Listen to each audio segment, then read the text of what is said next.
नमस्कार दोस्तों, हमारे YouTube चैनल में आपका एक बार फिर स्वागत है। इस वीडियो में हम RBI के बारे में देखेंगे। रिजर्व बैंक ऑफ इंडिया, जिसे बैंकों का बैंक और सेंट्रल बैंक के नाम से भी जाना जाता है। अब ये क्या काम करता है? भारत में जो भी करेंसी कंट्रोल है, करेंसी कहाँ कितनी रिलीज करनी है, कहाँ कितनी ज़रूरी है, ये सारी नीतियाँ और इस पर अमल करता है और इससे रिलेटेड पॉलिसियाँ बनाता है और भारत सरकार को देके जो है लागू करवाता है। तो ये सारे काम RBI के होते हैं। RBI की अब कुछ कहानी देख लेते हैं। RBI से रिलेटेड बहुत सारे क्वेश्चंस एग्जाम में आते हैं और बहुत ही अच्छे क्वेश्चन, अच्छे स्टैंडर्ड के आते हैं जो अक्सर आपको बुक में नहीं मिलते हैं। तो यहाँ वो सारे कंटेंट ऐड किए गए हैं ताकि आपके सभी एग्ज़ाम UPSC से लेके आपके स्टेट लेवल तक के सभी एग्ज़ामों में जो प्री में आपके आते हैं, वनडे एग्ज़ाम में जो आते हैं, वो सारे कवर हो जाएं। इसके बाद आपको सिर्फ और सिर्फ MCQ ही लगाना है एक बार। इसके बाद 10-50 क्वेश्चंस का आप MCQ लगा लें तो उससे आपका ये टॉपिक बहुत ही स्ट्रांग हो जाएगा। तो देख लेते हैं RBI के बारे में। अब RBI की स्थापना कब हुई थी? तो RBI जो है 1934 के अधिनियम या प्रावधान जो थे उसके तहत 1 अप्रैल 1935 को हुई थी। अब RBI किस कमेटी की रिकमेंडेशन पर हुई थी? तो यहाँ आप देखेंगे हिल्टन यंग आयोग जो था 1920 में, उसके रिकमेंडेशन पर ब्रिटिश सरकार द्वारा स्थापित भारतीय मुद्रा और वित्त पर गठित शाही आयोग जो गठित किया गया था, उसके बाद 1926 में सरकार से एक केंद्रीय बैंक बनाने की सिफारिश की गई थी। 1934 में भारतीय रिजर्व बैंक अधिनियम के तहत 1 अप्रैल 1935 को इसकी स्थापना की गई थी। इसका मुख्यालय कहाँ है? इसका मुख्यालय आपका प्रारंभ में कोलकाता था। जब 1935 में इसका गठन हुआ था तो उस समय कोलकाता था। 1937 से इसका कहाँ कर दिया गया था? तो 1937 से इसका मुख्यालय मुंबई में कर दिया गया था। प्रारंभ में यह एक निजी बैंक था, ब्रिटिश सरकार के द्वारा स्थापित किया गया था। 1 जनवरी 1944 में यह ब्रिटिश भारत सरकार के स्वामित्व में आया, उसका उपक्रम बना। अब RBI की स्थापना में बाबा साहेब अम्बेडकर की एक बुक थी, उसने बहुत बड़ी अहम भूमिका निभाई थी और उस बुक का नाम था the problem of rupees, its origin, it's solution. तो इसको ज़रूर याद रखना, ये UPSC में आया हुआ क्वेश्चन है। तो PSC या आपके जो वनडे एग्ज़ाम है उसमें आने की बिल्कुल उम्मीद हो सकती है, क्योंकि अब ये इजी कैटेगरी का क्वेश्चन बन गया है, एक बार आ चुका है। तो बाबा साहेब अम्बेडकर की जो RBI की स्थापना में भूमिका थी वो किसके थ्रू थी? उनकी बुक, और बुक का नाम क्या है? The problem of rupees, its origin, it's solution. तो इसको ज़रूर देखना, ठीक है। तो ये RBI 1934 के अधिनियम के तहत 1 अप्रैल 1935 को हो गई। इसका प्रारंभिक कार्यालय कहाँ देखा हमने? कोलकाता में देखा। 1937 में स्थायी रूप से इसे मुंबई में स्थानांतरित कर दिया। केंद्रीय कार्यालय जहाँ गवर्नर बैठते हैं, जहाँ नीतियों का निर्धारण किया जाता है, ये आप ऑफिस देख रहे होंगे, तो ये होता है यहाँ पर। और प्रारंभ में निजी स्वामित्व वाला था, ब्रिटिश सरकार के अंडर में था, ब्रिटिश भारत सरकार के अंडर में था। बाद में जो है आज़ादी के बाद इसे 1949 में इसका राष्ट्रीयकरण किया गया और भारत सरकार के अधीन लाया गया। अब केंद्रीय बैंक की एनुअल रिपोर्ट के मुताबिक भारत में कितना 308 टन से अधिक सोना रखा गया है, जबकि कुछ 100 टन सोना जो है स्थानीय स्तर पर बैंकिंग विभाग की संपत्ति के रूप में विदेश में रखा गया है। तो ऐसे करके ये टोटल 413 टन सोना है जो कि विदेशों में रखा गया है। तो इसको ज़रूर देखना। RBI केंद्रीय बोर्ड, अब RBI का कामकाज कैसे होता है उसके लिए कुछ निदेशक होते हैं, कुछ कर्मचारी होते हैं, जिसके बारे में यहाँ थोड़ा सा बताया गया है कि केंद्रीय बैंक का कामकाज केंद्रीय निदेशक बोर्ड के द्वारा शासित होता है, उसके द्वारा रेगुलेट किया जाता है। भारत सरकार भारतीय रिजर्व बैंक अधिनियम के अनुसार इस बोर्ड को नियुक्त करते हैं और ये नियुक्ति 4 वर्ष के लिए होती है। अब सरकारी जो निदेशक होते हैं पूर्णकालिक, उसमें गवर्नर और 4 उप गवर्नर होते हैं जो 4 वर्ष के लिए नियुक्त किए जाते हैं, पूर्णकालिक होते हैं। है ना। तो ये सरकारी निदेशक हैं जिनकी नियुक्ति परमानेंट होती है। उसके बाद कुछ गैर सरकारी निदेशक होते हैं जो सरकार के द्वारा नामित होते हैं। विभिन्न क्षेत्रों से 10 और 2 सरकारी अधिकारी और अन्य 4 निदेशक और होते हैं 4 स्थानीय बोर्डों में से प्रत्येक में से एक। तो ऐसे करके ये जो हैं गैर सरकारी निदेशक होते हैं। तो ये आपको देखना है जिसमें सरकारी निदेशक आपके काम के, जिसमें गवर्नर और उप गवर्नर होते हैं, जिनसे एग्जाम में अक्सर क्वेश्चंस बनते हैं कि वर्तमान में गवर्नर कौन है, पहले गवर्नर, उप गवर्नर जो होते हैं उनके क्या काम होते हैं और कौन है वर्तमान में। तो ये आपके काम के फैक्ट हैं। अब यहाँ प्रमुख कार्य जो होते हैं इनके वो क्या होते हैं। मौद्रिक प्राधिकार, मुद्रा जो नीति तैयार करना, ये काम होता है आरबीआई के निदेशकों का या आरबीआई के जो शासकीय शासन जो डेलीगेशन है या प्रमुख अधिकारी हैं उनका काम होता है मौद्रिक नीति तैयार करना, उनका कार्यान्वयन करना और उसकी निगरानी करना। अब ये मौद्रिक नीति का उद्देश्य क्या होता है। विकास के उद्देश्य को ध्यान में रखते हुए मूल्य स्थिरता बनाए रखना। मूल्य जो है बहुत ज़्यादा अप्स डाउन होते हैं, इंटरनेशनल जो वैल्यू होती है उसको स्थिर बनाए रखना, ये प्रमुख कार्य होता है। मुद्रा जारी करना, ये भी आरबीआई का काम होता है कि कहाँ कितनी मात्रा में नोट ज़रूरी हैं। और ये ऐसे ही नोट जारी नहीं कर दिए जाते हैं कि देश में गरीबी आ गई, पैसे की कमी आ गई तो जितने मन चाहो आप नोट छाप दो और जारी कर दो, ऐसा नहीं होता है। उसके लिए आपके पास कुछ विदेशी करेंसी होनी चाहिए और उसके अलावा जो मेटल या सोने के रूप में जो रिजर्व है वो होना चाहिए। तो साल भर की जीडीपी का एक अनुमान लगाया जाता है कि कितना रॉ मटेरियल निकला हमारे पास, चाहे वो एग्रीकल्चर सेक्टर से हो, मिनरल सेक्टर से हो या इंडस्ट्रीज सेक्टर से हो, और उसकी इंटरनेशनल वैल्यू कितनी है और कितनी लागत लगी है, कितने कर्मचारियों को दिया है, ऐसे सब निकाल के जो हमारे पास बचता है उस रेशियो में हम एक साल में करेंसी रिलीज करते हैं। और वो भी समय समय पर करते हैं ताकि पैसे एकदम से मार्केट में ना आए, वो भी कंट्रोल करना पड़ता है आरबीआई को। किस क्षेत्र में ज़रूरी है उस क्षेत्र की जो करेंसी प्रिंटिंग प्रेस है वहाँ से रिलीज करवाए जाते हैं। तो ये सब जिम्मेदारी आरबीआई की रहती है। तो मुद्रा जारी करता तो है लेकिन समय समय पर कहाँ कैसी ज़रूरत है, कितने में करना है, ताकि चीज़ों की जो मूल्य है वो एकदम से बढ़ोतरी ना हो या कम ना हो। जैसी करेंसी मार्केट में ज़्यादा आती है तो चीज़ों के मूल्य जो हैं वो बढ़ने लगते हैं और करेंसी कम जाती है तो मूल्य घटने लगते हैं। ये कॉमन और बेसिक नियम है। तो उसी हिसाब से ये करेंसी जारी करती है आरबीआई, तो इसको ज़रूर देख लेना। अब विकासात्मक भूमिका ये भी आपकी आरबीआई की होती है कि राष्ट्रीय उद्देश्यों की सहायता के लिए व्यापक स्तर पर प्रोत्साहनात्मक कार्य जो हैं ये करना, ये भी आरबीआई के ही हैं। विदेशी मुद्रा प्रबंधक, ये भी आपका आरबीआई का काम होता है और ये विदेशी मुद्रा प्रबंधन अधिनियम 1999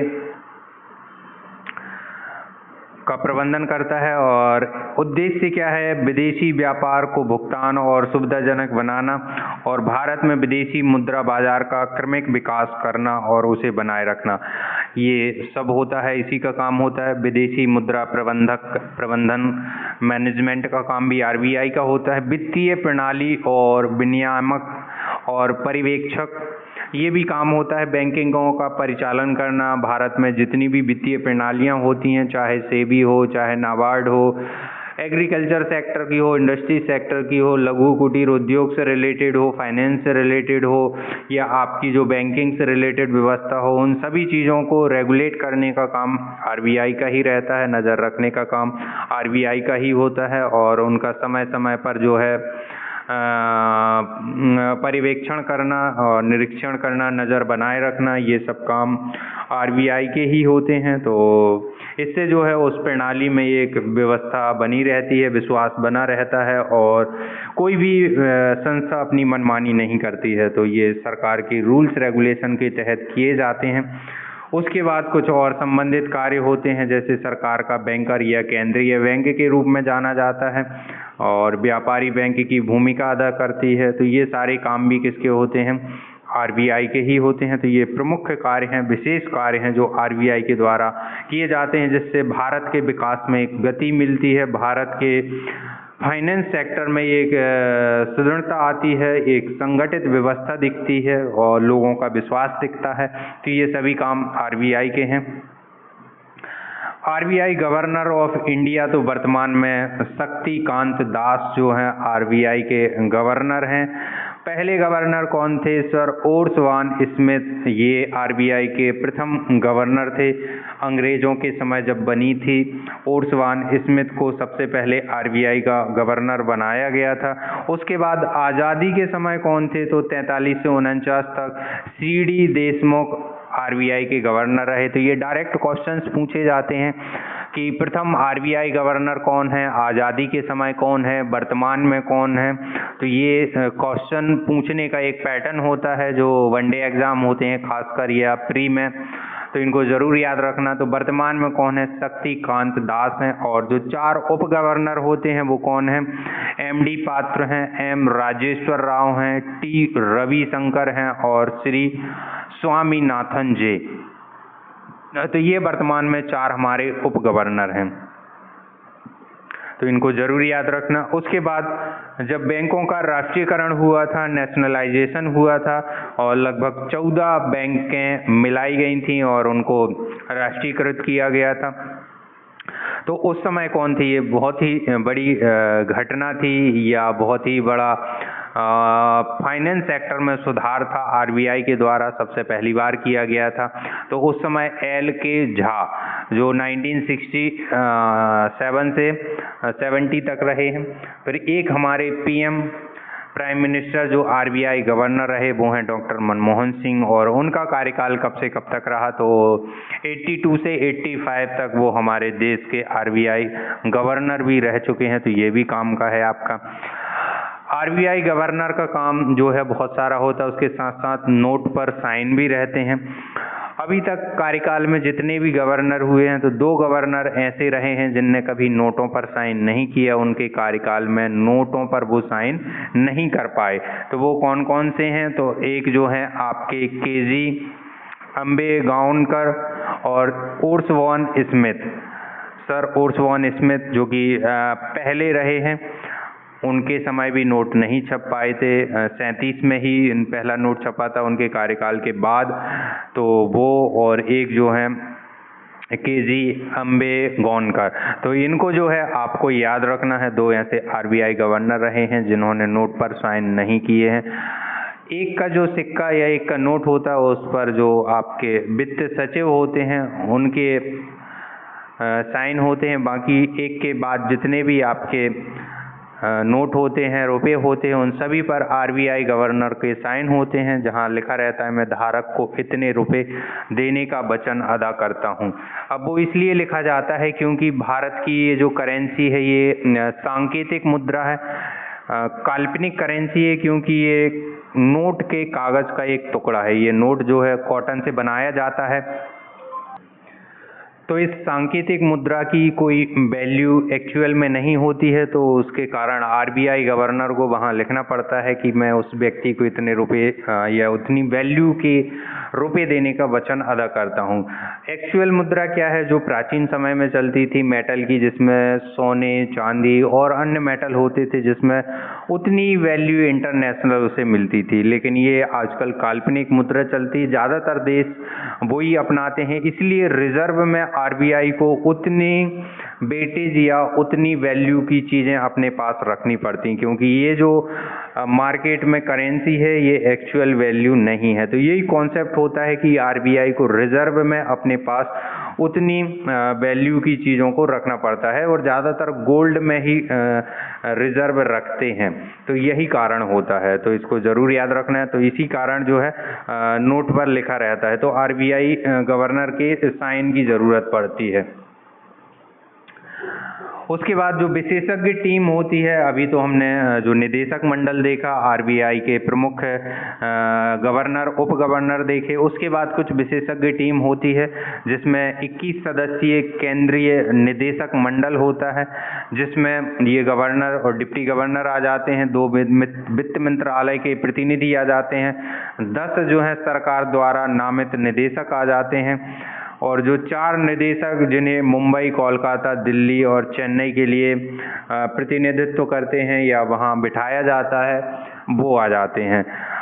अब जो 4 डिप्टी गवर्नर बनाए जाते हैं, उनका एक ये भी काम होता है, जो 4 हमारे महानगर हैं, चारों दिशाओं में हर जगह पर एक एक डिप्टी गवर्नर को नियुक्त किया जाता है और वहाँ उनको काम दिया जाता है कि आप उस सेक्टर में देखें, उस क्षेत्र में देखें कि कहाँ क्या ज़रूरत है, क्या कमी है।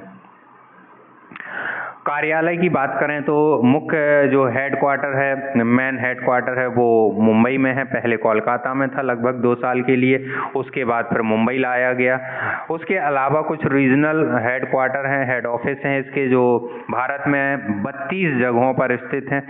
प्रशिक्षण संस्थान है, ट्रेनिंग सेंटर हैं, 5 ट्रेनिंग सेंटर हैं, उसमें से ये कुछ 4 यहाँ पर दिए, जैसे आरबीआई बैंक अकादमी, कृषि बैंकिंग महाविद्यालय, रिजर्व बैंक स्टाफ महाविद्यालय और पर्यवेक्षी महाविद्यालय, ये सभी आरबीआई के अंग कहलाते हैं।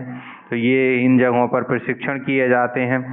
उसके अलावा करेंसी के बारे में कुछ फैक्ट हैं कि भारत की पहली करेंसी कब छापी गई थी, पहला नोट कब छापा गया था।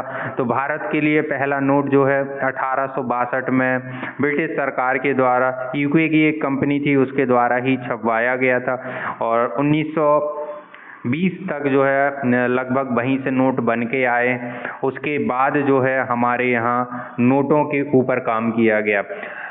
1917 में यदि हम देखें जो नोट का कागज़ जारी किया गया था, तो सबसे पहले हैदराबाद रियासत को ये परमिशन दी गई थी ब्रिटिश सरकार के द्वारा, ब्रिटिश कंपनी के द्वारा।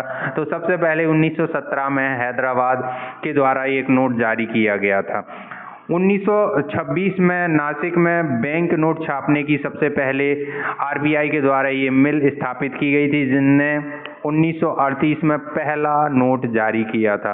तो भारत में भारत के द्वारा, आरबीआई के द्वारा जो सबसे पहला नोट जारी किया गया वो कब किया गया?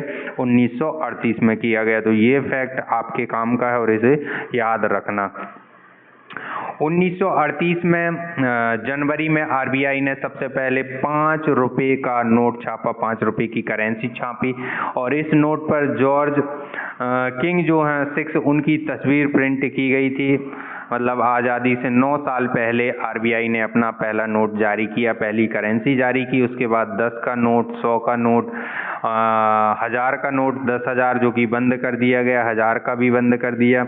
2016 में आपने देखा होगा कि 1000 और 1000 के नोट बंद करके जो है 2000 का नोट लाया गया था। अब 2000 वर्तमान में 2000 के नोट को भी बंद कर दिया। 5, 10, 20, 50, 100, 200 और 500 के नोट वर्तमान में प्रचलित हैं आरबीआई के द्वारा। अब ये करेंसी प्रिंटिंग प्रेस कहाँ कहाँ है तो वो भी हम देख लेते हैं। और यहाँ पर करेंसी प्रिंटिंग प्रेस से पहले जो नोट पर महात्मा गांधी की तस्वीर बनी रहती है और जो अलग अलग चीज़ें उनके लिए अलग अलग इंक बुलाई जाती है, अलग अलग प्रकार की इंक का उपयोग किया जाता है ताकि उसको जो है कॉपी ना किया जा सके।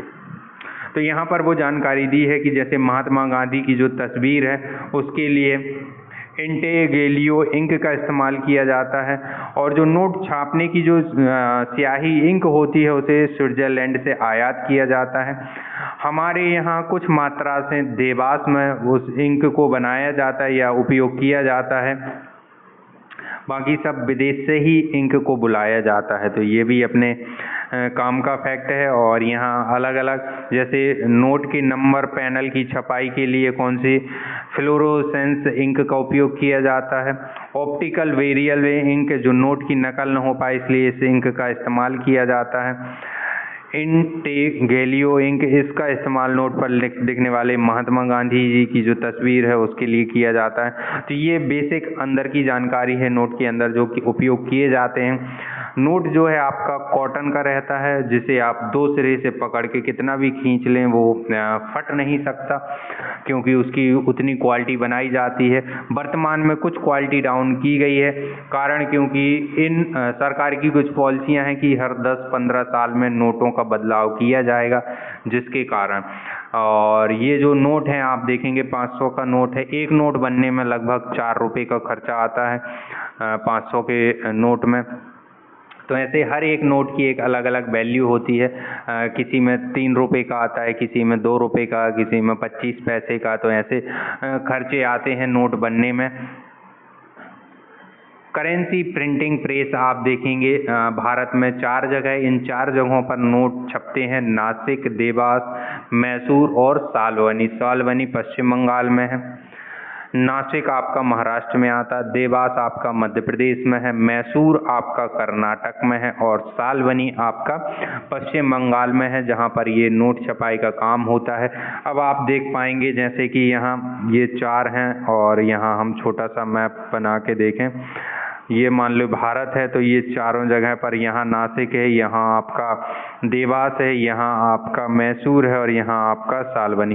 तो चारों दिशाओं में ये बनाई गई हैं, इसका कारण कि उत्तर में यदि नोट की ज़रूरत है तो वो देवास से हो, पश्चिम में यदि ज़रूरत है तो वो नासिक से हो, दक्षिण में आपका मैसूर और पूर्वी क्षेत्र में नोट की ज़रूरत हो तो वो सालवनी में जो प्रिंटिंग प्रेस है उनके द्वारा छपाई की जाती है और उस क्षेत्र में वो नोट डिस्ट्रीब्यूट करवाए जाते हैं आरबीआई के द्वारा।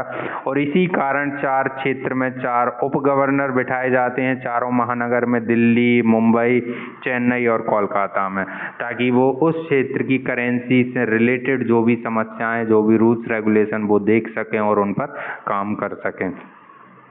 अब ये जो 4 करेंसी प्रिंटिंग प्रेस हैं, जिसमें से 2 भारत सरकार के स्वामित्व में हैं और 2 आरबीआई के स्वामित्व में हैं। भारत सरकार के स्वामित्व में नासिक और देवास है, जबकि मैसूर और सालवनी जो हैं आरबीआई के उसमें हैं। 4 टकसाल हैं हमारे, जहां सिक्कों की ढलाई की जाती है, चाहे वो 1 का, 2 का, 5 या 10 का हो। वर्तमान में भारत में 50 पैसे से अधिक के सिक्के प्रचलन में है। 25 पैसे तक के सिक्कों का जो प्रचलन 2011 में पूर्ण रूप से प्रतिबंधित या बंद कर दिया गया था आरबीआई के द्वारा।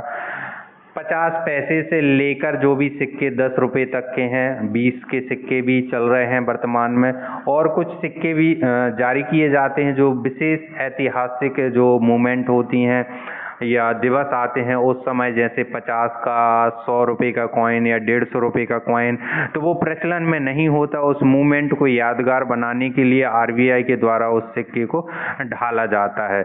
उसके अलावा भी विशिष्ट ओकेशन पर ऐसे सिक्के ढाले जाते हैं, जैसे आज़ादी का अमृत महोत्सव मनाया गया था, तब भी आरबीआई के द्वारा उस सिक्के को ढाला गया था। तो ऐसे समय समय पर अलग या विशिष्ट सिक्के भी आरबीआई के द्वारा बनाए जाते हैं। बाकी जो प्रचलन में है 1 रुपये से लेकर 50 पैसे भी प्रचलन में है, लेकिन उन सिक्कों को ढलना बंद कर दिया गया है, क्योंकि बहुत सारी जगह जो हैं लोगों के द्वारा उन सिक्कों को नहीं एक्सेप्ट किया जाता। जबकि आरबीआई की गाइडलाइन कहती है कि यदि कोई भी दुकानदार या कोई भी व्यक्ति सिक्कों को लेने से मना करे तो आप उसकी रिपोर्ट करें, आप उस पर जो है केस लगा सकते हैं या आप उसको एफआईआर कर सकते हैं। बट ऐसा होता नहीं है। नॉर्मल लोग व्यवहारिक रूप से बोलते हैं कि कोई लेता नहीं है, तो वो इसलिए जो है 50 पैसे के सिक्के प्रचलन से बाहर हो चुके हैं। 1 से लेके अभी आपके 20 रुपये के जो सिक्के हैं वो चल रहे हैं, तो 5, 10 ये सिक्के ज़्यादातर चलते हैं। तो 4 जो टकसाल हैं, मुंबई, कोलकाता, हैदराबाद और नोएडा, इन 4 जगहों पर है। और इनकी पहचान क्या रहेगी? जो मुंबई में सिक्के ढलते हैं उनमें डायमंड बनाया जाता है। आप अक्सर देखेंगे 1 या 2 रुपये के कॉइन जब आपके पास ज़्यादा मात्रा में रहें तो आप देखना डायमंड जिसमें बना हुआ है वो कहाँ से ढला है, मुंबई से ढला है। कोलकाता से यदि कोई सिक्का ढला है तो उस पर कुछ साइन नहीं बना होगा। हैदराबाद से ढला है तो उसमें स्टार बना होगा, और नोएडा से ढला है तो उसमें डॉट बना होगा। तो ये जो है सिक्के कहाँ से ढले हैं उनकी पहचान के लिए ये साइन बनाए गए हैं, तो इनको भी ज़रूर देखें। मुद्रा नियंत्रण जो है किसके द्वारा कैसे किया जाता है, तो आरबीआई के द्वारा ही आरबीआई का काम है। रिजर्व बैंक ने 1956 में करेंसी छापने के लिए मिनिमम रिजर्व सिस्टम के तहत करेंसी छपाई करता है। इस नियम के मुताबिक करेंसी प्रिंटिंग प्रेस के विरुद्ध न्यूनतम 200 करोड़ रुपए, जिसमें 115 करोड़ का सोना और 85 करोड़ की विदेशी मुद्रा हमेशा रिजर्व रखना जरूरी है, उसी के बाद आप नोट प्रिंट कर पाएंगे। तो ये जो है रिजर्व पॉलिसी है, जिसमें अभी वर्तमान में बहुत सारी करेंसी रिजर्व बढ़ गई है, जिसमें आपने देखा कि 400 टन सोना हो चुका है। तो वो भी ज़रूर देखना, आपकी बढ़ती जाती है। और हर एक बैंक के पास अलग अलग रिजर्व में, मैं देशों की बात कर रहा हूँ, अलग अलग देशों की जो केंद्रीय सेंट्रल बैंक हैं, लगभग सभी देशों ने अब अपनी सेंट्रल बैंक बना ली जो वहाँ की करेंसी को रेगुलेट करती है। तो उसके बारे में ज़रूर देखना। और भारतीय रिजर्व बैंक जो है भारत में मुद्रा छापता है और उसका प्रबंधन करता है, जबकि भारत सरकार यह नियंत्रित करती है कि कितने मूल्य वर्ग के नोट प्रचलन में आना चाहिए, क्योंकि जो जीडीपी है वो भारत सरकार को पता रहती है, भारत सरकार के द्वारा बनाई जाती है, भारत सरकार के द्वारा ही वो व्यवस्थित की जाती है। तो भारत सरकार को पता रहता है कि इस साल जीडीपी की क्या है और क्या ग्रोथ रेट है, उसी रेशियो में जो है पैसे प्रचलन में या मुद्रा प्रचलन में आना चाहिए। यदि ज़्यादा आ जाएगी तो वैल्यू जो है उसकी घट जाएगी। सिक्के ढालने का काम पूरी तरह से भारत सरकार करती है। इसका जो मुद्रा प्रचलन में आती है उसका एक एग्जांपल मैं आपको देता हूँ कि जब फर्स्ट वर्ल्ड वॉर हुआ था, जर्मनी जब उस पर फाइन लगाया गया था, उसको दोषी ठहराया गया था, एक्सिस जो आपके मित्र राष्ट्र हैं उनके द्वारा धुरी राष्ट्र पर जो फाइन लगाया गया था, प्रमुख रूप से दोषी जर्मनी, हिटलर वो पाया गया था। तो जर्मनी में वो जो फाइन लगाया गया था कई करोड़ों अरबों रुपए में था। तो जर्मनी ने वहाँ की प्रिंटिंग प्रेस में वो पैसा छापा और वो पैसा दे दिया। उसके बाद जो है उनके देश में करेंसी बहुत ज़्यादा मार्केट में आ गई, इतनी ज़्यादा करेंसी मार्केट में आ गई कि वहाँ की चीज़ों की वैल्यू बहुत ज़्यादा बढ़ गई। लोग जो है सब्जी खरीदने के लिए बोरों में रुपए ले जाने लगे, इतनी ज़्यादा करेंसी मार्केट में आ गई थी। कारण क्या था कि उनने दिन रात प्रिंटिंग प्रेस चला के पैसा छापा और वो जो आपका ऋण था या जो फाइन था वो चुका दिया। तो इसीलिए भारत सरकार ये नियंत्रित करती है कि कितनी मात्रा में आरबीआई को पैसा निकालना है, ताकि जो देश में चीज़ें हैं उनकी वैल्यू एक स्थिर बनी रहे, ना घटे ना बढ़े। अब भारत में जो है मुद्रा का अवमूल्यन कितनी बार हुआ? 1947 से 3 बार मुद्रा या पैसा का अवमूल्यन या उसे व्यवस्थित किया गया है, उसको घटाया गया है। तो एक बार 1949 में, एक बार 1966 में और एक बार 1991 में। तो 91-92 में 2 बार किया गया था। तो ये एक ही माना जाता कि 1991 में किया गया था, जबकि वहाँ 2 बार किया है। अब अवमूल्यन होने से आयात में कमी तथा निर्यात में वृद्धि, क्योंकि आपने पैसे की वैल्यू क्या कर दी, घटा दी। पैसे की वैल्यू जैसे ही घटी हमारे यहाँ तो चीज़ों की वैल्यू जो है बढ़ जाती है। तो वैसे आयात में कमी और निर्यात में क्या हो जाती है, वृद्धि हो जाती है। तो इसको ज़रूर याद रखना।